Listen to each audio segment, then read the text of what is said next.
But thankfully, we still have a lot of game to work through, and a lot of elements to examine, and a lot of good to still see. As good as this game has generally been up to this point, I can safely say the best has yet to come. The best has yet to come. Best has yet to come. Best has yet to come. Yet to come. So I yet to come. So I yet to come. So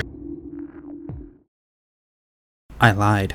Well, that's not entirely true. The best has yet to come, but this sure as hell ain't it. I don't want to sound overly negative about this game, especially coming off the back of talking about Anne's arc, but this second arc is so filled with problems, so riddled with plot holes, and so generally creatively questionable that I am earnestly convinced that this section was written by someone who had nothing to do with the rest of the script. This entire arc feels like it should be in a Persona 5 spin-off or some kind of Persona 5 special edition as bonus content or some kind of free DLC we'd be given if Atlas wasn't a complete prick about everything. So to see what's got me all riled up, let's take a moment and look at this entire plotline all the way through.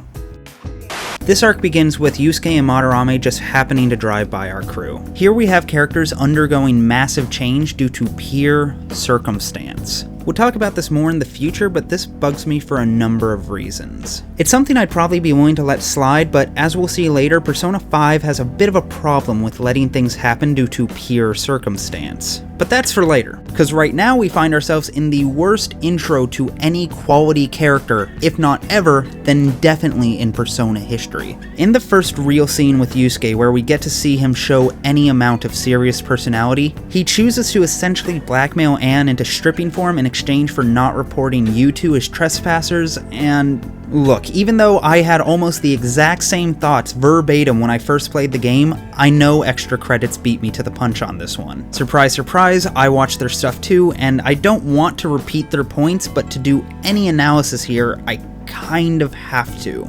Going to build on it, but I kind of have to repeat it. That being said, let's look at this situation. Yusuke, a character we currently know nothing about, is blackmailing Anne, a woman who just last month was being blackmailed for sex by a teacher. Yusuke is blackmailing her with the threat of criminal charges of trespassing that have literally no evidence behind them. And both Ryuji and Akira act like this is just a hilarious chance to see her naked. To which I respond, fuck you, game. Look, I love me some anime girls, and boys, and anime boobies, and dicks, but this is literally suggesting that Anne is in the wrong for not capitulating to the demands that she strip for a stranger. It's revolting, and it serves to make every character present far less likable, and, much like with Mika, perhaps the most reprehensible part of all of this is that it forces the player to be complicit with this idea that Anne is being selfish for not considering it an option. All of the dialogue choices you're given here guilt her for not going through with it, and it's gross. Made even grosser by the fact that it's entirely played for laughs. Hence why the music gets light and playful here, while Ryuji just laughs about the whole thing. But even putting the ethical aspects aside, this is just a truly terrible introduction to Yusuke. This is the first scene where we see him as a person and not as an artist, and he comes off as a titanic piece of shit. From here until he gets his persona, all we see of him is that he's selfish, manipulative, compassionless, spiteful, and just generally kind of a prick. Remember, this is a character we're supposed to eventually like and kind of relate to and probably be expected to buy merchandise of. Now, to be fair, it's not like you can't introduce a character with them exploiting the team and being kind of a bad person. We'll look a bit more closely at this later, but Makoto is also introduced by way of her blackmailing the team. But it works there because the game goes through painstaking lengths to make it clear that she herself has been backed into a corner, and has no real other choice. Plus, her endgame in blackmailing us is to get us to do a public good of taking down a Yakuza that's blackmailing students, which is kind of the exact sort of thing we'd be down to do anyways. Even when being self-serving, she's still being fairly selfless and reasonable, though a bit standoffish. Yusuke, on the other hand, is just being an asshole. He's blackmailing the very people who are trying to help him for his own benefit, purely because he can.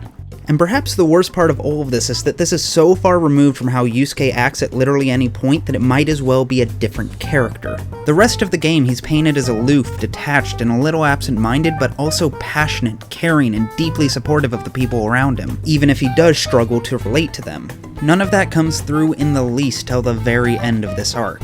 What we ultimately have here is a character introduction that doesn't actually introduce us to the character's defining traits, values, and personality, makes already existent characters seem worse, and, in my case, made me actively hate Yusuke for a decent chunk of the game. But how Yusuke's introduced isn't the only problem the writing in this arc suffers from. This palace's villain, Madarame, isn't exactly terrible, but he is by far the weakest villain. While he's definitely a bad dude, it's hard not to feel like we could be dealing with someone bigger, especially coming off the back of Kamoshida. We go from literally dethroning a deeply entrenched authority figure who has been abusing dozens of teenagers in every way possible, to the point where it drives at least one of them to attempt suicide in front of our very eyes while giving them nothing in return for enduring that abuse, to trying to expose someone for plagiarism that, while evil, is something Yusuke actually agrees to, while the person in question provides Yusuke with housing and an education. There is abuse going on here, and it is wrong. I want to make that clear. But we're only ever told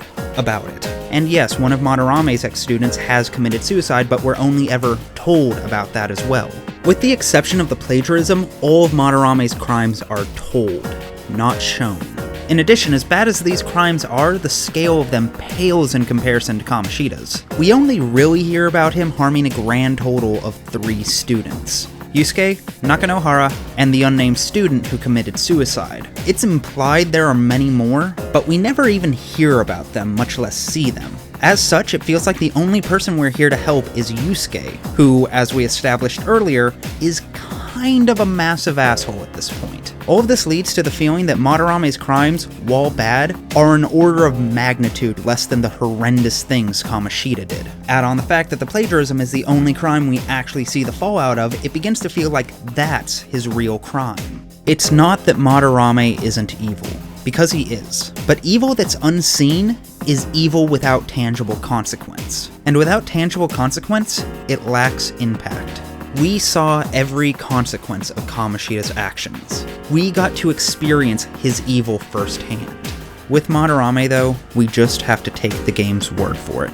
Thankfully, once we get into the dungeon itself, the game begins to pick up again. Madarame's palace, perhaps more than any other, let us truly feel like a thief pulling off a heist. Taking out spotlights, disabling laser alarms, and a fantastic climax where you kill the power and descend on a rope from the ceiling to steal the treasure all lend to this tone of roguish playfulness that is both delightful and perfectly matches the tone of sleek stylishness the Phantom Thieves frequently give off. In addition, most of the level design here is some of the strongest in the game, at least in terms of how it complements the core mechanics. Tons of consistent and complex cover from beginning to end means you're most likely going to find yourself frequently darting from place to place and sneaking around corners before landing an ambush. However, that doesn't mean it's wanting for variety in atmosphere and mood. The dungeon knows well enough to break up the thievery with spurts of creative artistry. Literally.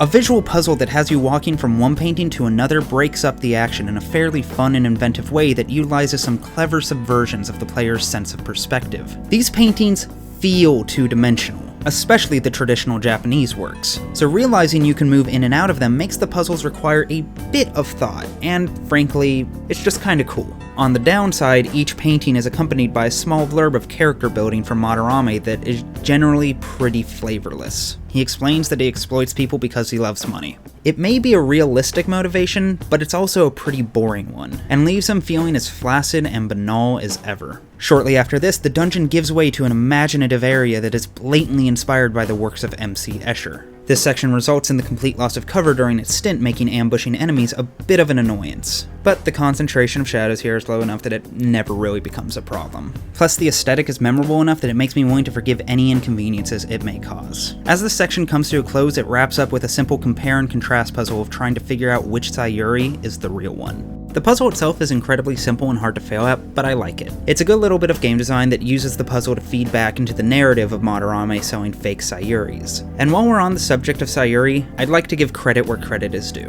The writing that's centered around this painting is fantastic. Constantly hearing about how famous and flawless and influential it is from everyone in the story manages to give it a real dense air of importance that endows it with meaning, which gives moments like the revelation that it was actually Yusuke's mom who painted it, and Yusuke giving it away freely to Sojiro a lot of weight. The same can't be said for the remainder of the writing in this palace, though. The moment-to-moment writing here is just kind of odd and weak. I think a great example of what I mean is things like this scene right here. Hey!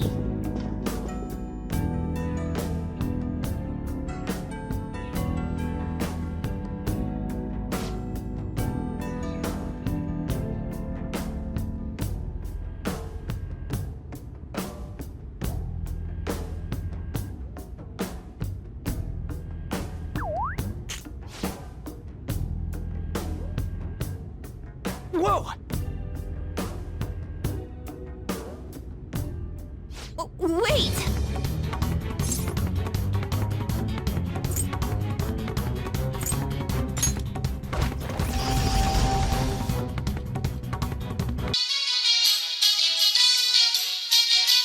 Sorry. Yes, Morgana, you are right. That was so unlike you. It was incredibly unlike you, especially given that you have never acted like that before, or will act like that again over something that isn't a capital T treasure. And yes, Morgana implies the fact that it's a treasure demon is what drew him to it, but it still stands true that he never acts like this around any other object containing a treasure demon. The whole thing is just weird, and it shouldn't be like that, and there are plenty of micro moments like that throughout the dungeon. More than anything though, one of the biggest problems this palace suffers from is the lack of any real antagonism between us and Madarame's shadow. We see him a grand total of 4 times, and only 2 of those times does he do anything worthy of narrative note.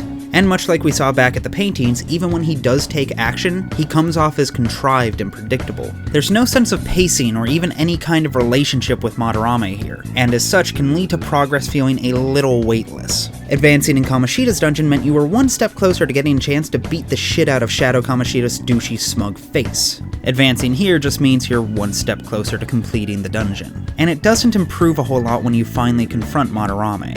As I said before, the revelation that it was actually Yusuke's mom who painted Sayuri is a really strong one and does a solid job of making him genuinely contemptible. Then he admits he watched Yusuke's mom die. And then he admits he only kept Yusuke around to prevent him from finding out the truth about Sayuri. Let's dissect this.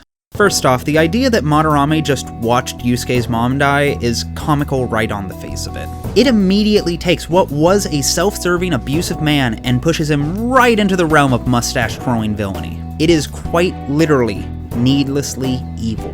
He says that by just standing around and watching her die, it allowed him to get Sayuri with no strings attached. But it's also stated that she was already sick and close to death in the first place, and it's also heavily implied that he was already a fairly renowned artist at this point, given that he knew announcing it under his name would add to its acclaim, whereas Yusuke's mother was and is essentially unknown. So why did he have to just let her die?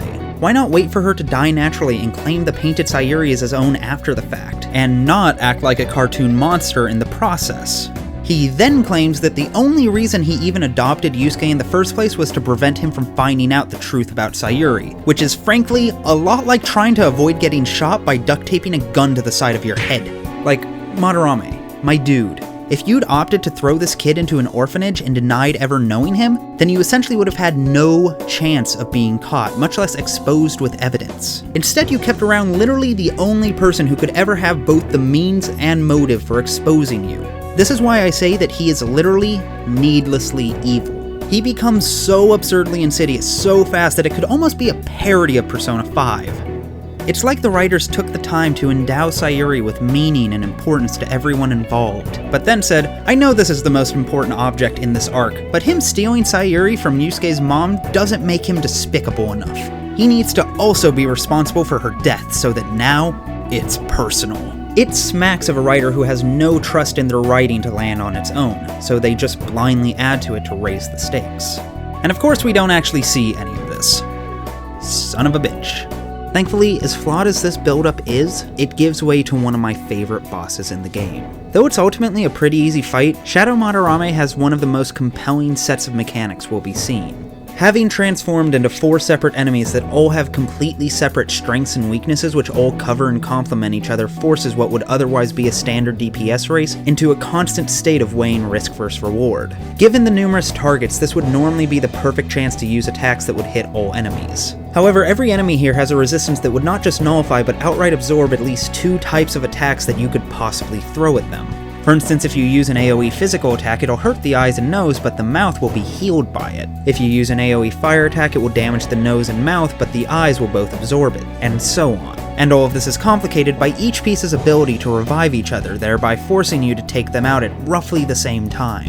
What this translates to in moment-to-moment gameplay is the player constantly trying to suss out what course of action would be the most effective. You can use an attack that would damage up to 3 of them, but unless you'd already taken one out, you'd always wind up healing at least one of them. at least in my experience as someone who refused to not use AoEs. All of this leads to this push and pull experience of trying to steadily manage how much I was harming some of the pieces while making sure not to overheal others. This comes together to make every action you choose feel meaningful and give you a chance to feel clever for figuring out the best way to deal with the situation, which is far more than I can say for some of the bosses we'll be seeing. Ultimately, Madarame's Palace is a frustratingly divided experience. From a pure gameplay perspective, it is one of the best dungeons. It has some of the best fights in the game, a killer atmosphere, and some incredibly memorable set pieces. However, from a narrative perspective, it's a train wreck. There's minimal narrative stakes from beginning to end. Nearly everyone acts out of character at least one point. Outside of Yusuke joining us, none of these events really matter in the end. This entire arc, and this palace in particular, is a narrative cul-de-sac that will ultimately have no bearing on anything that comes after the fact. So, with all of that in mind, is this a good palace? Or for that matter, a good arc? Well, as far as I'm concerned, this is one of those instances where you'll really have to weigh what you value. I hate to phrase it this way, but this is kind of an instance of choosing between narrative or gameplay. For my money though, I refuse to separate the two, because they should always be informing and improving each other, not one dragging the other down. At the end of the day, everything in the world is the sum of its parts. And when you have something where half the parts are functioning flawlessly while the other parts are completely unusable, that means it doesn't work. Even if the transmission is perfect, a car won't have any use if the engine is dead.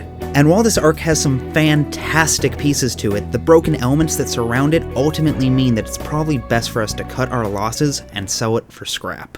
Now with that behind us, let's take a moment to look at a couple more confidants.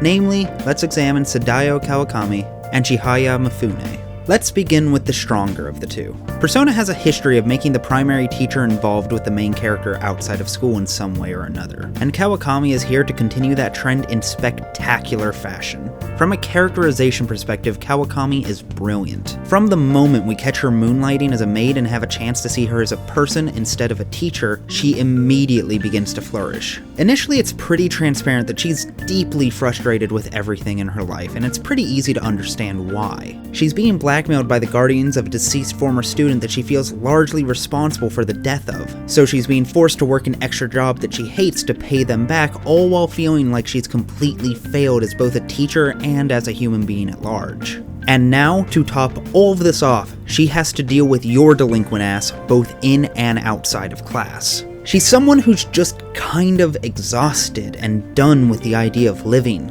and that comes through in both her written and spoken dialogue. Every cheerfully delivered line in her maid alter ego feels saccharine and forced, because it is. Hence why her dropping the maid act is frequently followed by her talking bluntly about herself and venting about her stresses. It legitimately feels like she just doesn't have the energy to lie anymore unless it's something that she thinks is completely vital, which leads to her being one of the most honest and compelling characters in the game. This earnesty paired with her relatable frustration and eventual vulnerability comes together to make her deeply sympathetic and charismatic. And yes, the maid thing's pretty hot. There, I said it. Red blood does in fact flow through these veins. You happy now? The actual story of her confidant link is really solid, but ultimately somewhat lacking. Learning about Kawakami's past and how she found herself in such an unbelievable position is compelling and filled with a lot of great character and thematic moments. Its villains are suitably villainous, a little shallow and cartoonish, but serviceable all the same. Taking them down and giving Kawakami her life back is definitely cathartic. However, these villains mark the beginning of a trend we're going to be seeing in a great number of the confidants. Us using our powers to help a friend out of a jam, rather than using them to reform society.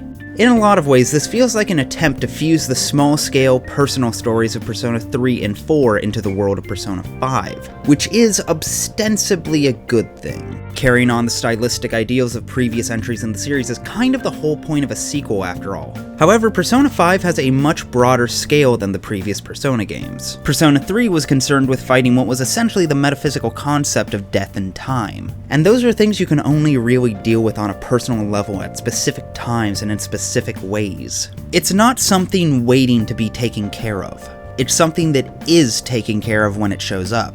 As such, there's not much day-to-day progress you can make against it. Persona 4 was concerned with fighting self-loathing, which is a small-scale personal issue by its very definition. You can help others work through it one day at a time, but that's about it. In both of these games, the social links very frequently fed back into their respective themes by having the player do the most they could to help people through dilemmas that could easily have parallels drawn between them and the ideas at work in the primary story. However, as we established in the previous part of the series, Persona 5 is concerned with fighting the ills of society itself via rebellion, which is a much broader, much more tangible, and much more actionable thing to deal with. Fighting the ideas of time, death, and self-loathing? That's hard and complex, especially given our skill sets in each game. Fighting society in Persona 5, though? That's much more doable, especially given our skill sets. It's literally superhero work, and we're superheroes. We can change the hearts of basically any malicious person in Tokyo and convert them into a force for societal good. Businessmen, politicians, basically anyone with broad-reaching power in Tokyo is a potential target. More often than not, though, the jobs we undertake, both in the Confidant stories and many of the requests, we use these powers to go after small fries. People who, yes, are evil and causing damage, but typically only to an incredibly small number of people, if not to singular individuals. Out of the 10 Confidant requests we do, only 3 have more than one victim involved. At one point, we have a request where we go after someone because they cheat in video games. Are you kidding me? Doing so much work on this kind of small scale quickly begins to feel like we're using our powers for personal gain. Sure, changing those hearts is an act of good, but we're not really doing it because it's a good thing to do, are we? We're doing it because we know someone this person is affecting and want to help them. Because of this, I was constantly left with this feeling that I was misusing my powers. Here I am, helping out an admittedly unjustly slandered friend or stranger when I could be out there working towards my goal of reforming society. It's ultimately the Spider-Man dilemma of, with great power comes great responsibility. And it doesn't really feel like we're using our powers with all that much responsibility. We're not doing anything immoral, but it does begin to feel at odds with the ethos of the core game of aiding society when we spend most of our time helping out individuals rather than the general public. This was a problem with Anne's arc, now it's a problem with Kawakami's arc, and it will continue to be a problem as we go on. So much so that I'm going to give a proper name to it right now so that we can easily refer back to it as we move forward. Hence, due to the fact that this is a problem originating from how I feel the game struggles to reconcile the potential scale of actions we could take and the actions we actually do take, we'll be referring to this as the scale problem. It will come up again. I don't want to give the wrong impression about Kawakami's story though. It's good, one of the better ones in fact. However, it is definitely a victim of the scale problem, and I deeply wish it wasn't the case.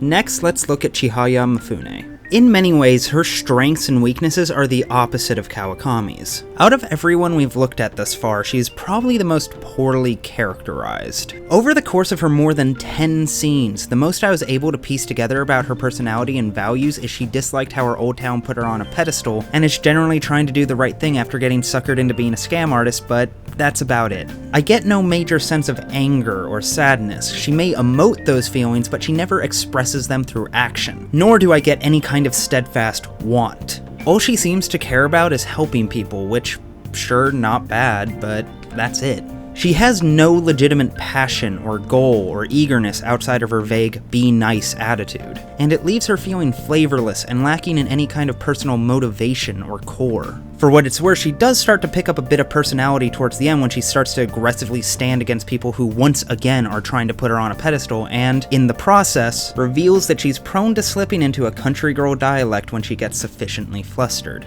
It's great, and honestly one of the more fun character moments in the game. But it is just that, a moment. And a single moment does not a complete character make. And to say she's interesting and compelling because of a single strong scene in rank 9 of her arc would be lying.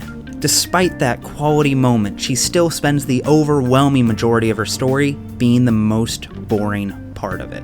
I say that because she honestly has one of the best villains of any Confidant arc. So much so that I kinda wish he'd gotten his own palace because the idea behind him is pretty interesting. A cult leader using charisma, emotional manipulation, and blackmail to extort money from his flock is incredibly compelling. Especially since we actually get to see the fact that part of the flock has to come to terms with the fact that they've been living a lie for who knows how long. It has the makings of a great story that ties in fantastically with the core themes of the central narrative and legitimately feels like we're performing a societal good. But it is unfortunately undercut by just how unremarkable Chihaya is as a character. It's honestly one of the biggest missed opportunities in the entire game. They had something great here, but as is, it just gets to sit at the bottom of my priority list for which confidants to go after first when it comes time for me to replay the game again. Problem is, I can't make her low priority on replay due to the differences between social links and the confidant system. You see, the mechanics at first seem essentially identical. The rank ups still function the same, with player building up points by giving proper responses to events in the story, and by spending time with them outside of school in order to build up the next rank. Doing so then gives you an XP bonus when fusing personas.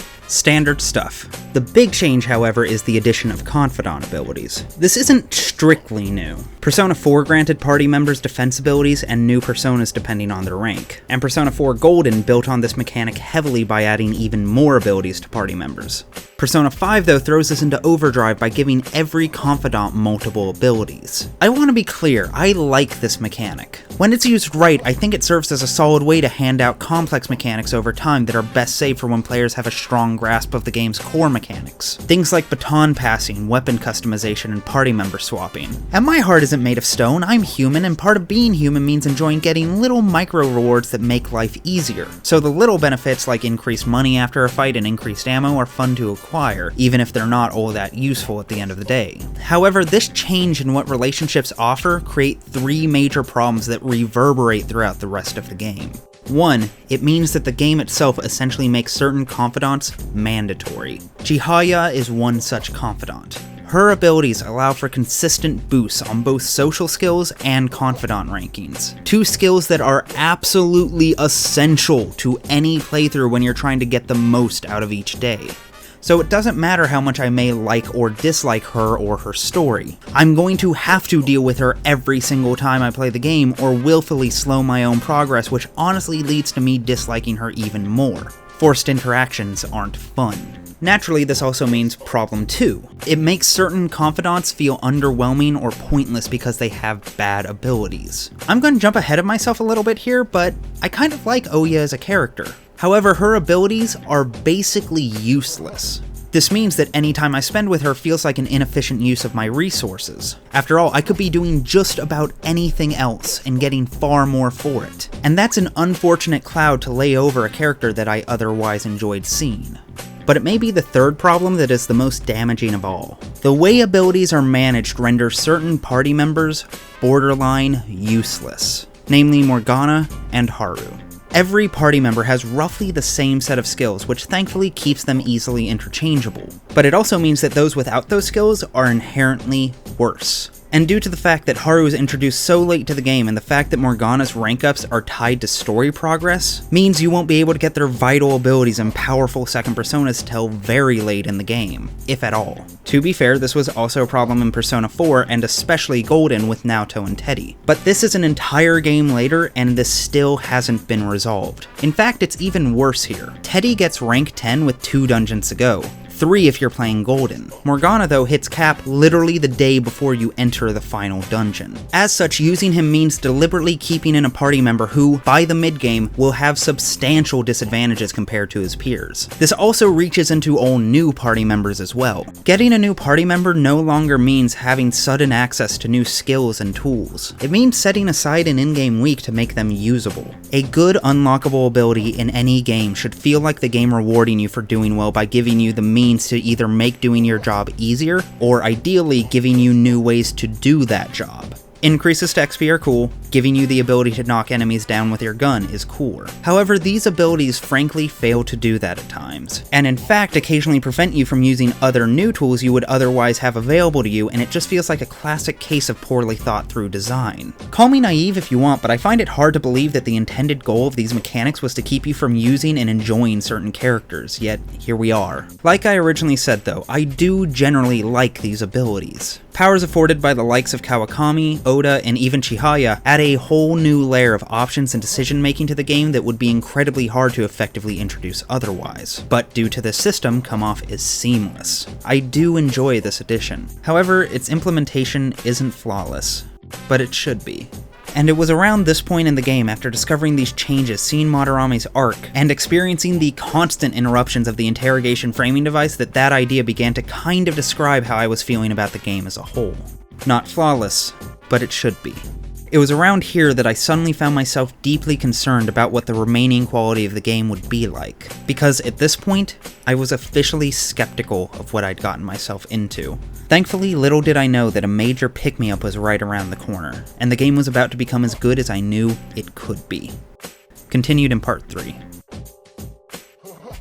Hey guys, Ryan here. I'd just like to take a second to thank some of the fine people who are currently supporting me on Patreon, such as Roman Gondry, Amber, Black Mage App, Keith, Carlos Luna, as well as these fine people. Thanks to great people like them, we've already managed to meet our first Patreon goal, so thank you so much for that. It means the world to me. Thank you all for watching. I love you all. Peace.